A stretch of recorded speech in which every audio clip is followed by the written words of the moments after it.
Salut tout le monde. Alors, cette vidéo, c'est pour vous montrer, pour faire tout d'abord comme une révision sur les trois transformations, comment je peux dessiner, quels outils je vais utiliser. Mais plus que ça sera plus sur les transformations combinées, ou bien comment je combine entre les transformations. Comme c'est déjà mentionné dans le cours, dans l'exercice d'application ou bien exercice pour vous démontrer, il y aura comme une translation, réflexion et rotation. Alors, comme vous voyez ici, on a, d'après les coordonnées que vous avez dans le tableau, on a notre polygone. C'est un trapèze ABCD et on a placé les points A, B, C et D dans notre plan cartésien.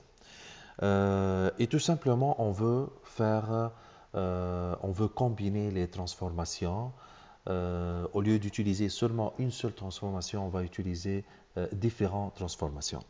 Alors, d'après les données et d'après les instructions de mon exercice, il m'a demandé au début de commencer avec une translation de 5 blocs ou bien 5 carrés vers la droite et de 2 vers le bas.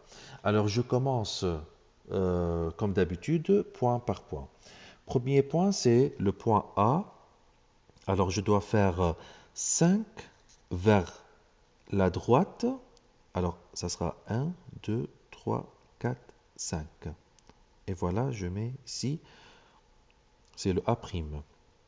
Le B m'a la même. Non, excusez. C'est pas le A'. Excuse.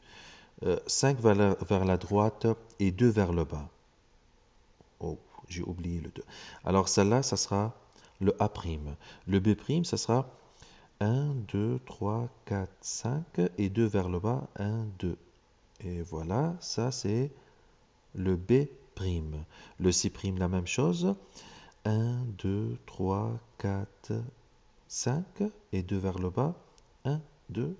Et voilà, ça c'est le C'. Et le D', ça sera 1, 2, 3, 4, 5, 1, 2. Et voilà, ça c'est le D'. Alors c'est ce que je vais faire maintenant. Je vais prendre ma règle et je vais dessiner mon image. Alors ici, je suis en train de dessiner mon image avec la première transformation qui est la translation. C'est bon? Ok. Deuxièmement, qu'est-ce qu'il me demande? Alors, il me demande une réflexion par rapport à l'axe de réflexion qui passe par y égale à 7. Alors, je veux savoir où est-ce qu'il est mon y égale à 7. Alors, celle-là, c'est mon y égale à 7. Et je vais dessiner mon axe. Voilà, l'axe qui passe par y égale à 7. Je vais écrire ici. Ce sera pour vous rappeler alors que y égale à 7. Et voilà, ça c'est l'axe de réflexion. Alors ici, qu'est-ce que je vais faire? Je vais faire l'image par rapport à la première image, c'est-à-dire je vais faire une deuxième image par une réflexion. Alors comme on a déjà vu, la réflexion par rapport à l'axe, ça veut dire que je dois faire même distance, je dois avoir même distance. Alors le C', l'opposé de C', ça sera de 1 carré par rapport à mon axe. Alors je vais mettre le C'', ou bien C2'. Le B, alors c'est 1, 2, 3, 4, 5. Alors je vais compter 1, 2, 3, 4, 5. Et voilà, ça c'est mon B2'. Le A2', ça sera 1, 2, 3, 4, 5. Alors ça sera 1, 2, 3, 4, 5. Et voilà, mon A2'. Et le D2', ça sera 1, 2, 3. Alors ça sera 1, 2, 3. Et voilà, j'ai fait mon réflexion D2'. La même chose, je vais relier les points l'un à l'autre, bien sûr en gardant toujours voilà Je ne peux pas bien sûr relier B avec D. Et voilà. Alors ici, j'ai mon deuxième image par réflexion. Après, qu'est-ce qu'il me demande? Il me demande une rotation autour du point C2'. Alors le C2', ça sera le centre de rotation. Il sera fixe, il ne change pas la place. Et après, je vais faire une rotation de 1/4 de tour dans le sens inverse des aiguilles. Fais attention, le sens inverse des aiguilles. Alors, celle-là, elle est ici dans cette... Je peux faire alors une rotation. Ça, c'est la rotation des aiguilles. Mais moi, le plus important, c'est le point C. Mais regardez, ça veut dire tout ça, il va se ramener dans ce sens, dans cette direction. Et voilà, je vais dessiner ici pour me rappeler. Ça, c'est le sens de rotation. Bien sûr, je vais faire 1/4 de tour. Le 1/4 de tour, je vais vous montrer une méthode qu'on n'a pas vue, cette méthode dans les cours précédents, tout simplement parce que nous ne sommes pas dans la classe. J'aimerais bien alors comme avoir mes élèves dans la classe pour que je puisse alors pratiquer cette rotation. Alors tout d'abord, cette rotation, elle demande un papier calque. Alors c'est ce que vous voyez maintenant, ça c'est un papier calque. Lorsque je vais mettre sur ma feuille, alors j'aurai les figures, je peux voir les verrues. C'est un papier transparent. Transparent. Alors, je vais utiliser ce papier calque, je vais mettre sur l'image que j'en ai besoin, qu'elle a besoin alors de subir une rotation. Euh, et, et je dois tout simplement faire quelque chose. C'est très important de suivre les étapes. Alors, la première chose à faire, tout simplement, c'est de fixer ton papier. Elle ne doit pas bouger. Tu ne peux pas mettre, par exemple, ici un point et après ça bouge. Non, ça ne marche pas. Dès que je prends la position, ça doit être fixé. Ça doit être immobile. Alors, ça, c'est mon point. Je vais écrire le C de prime. Ça, c'est le point D de prime. Ça, c'est le point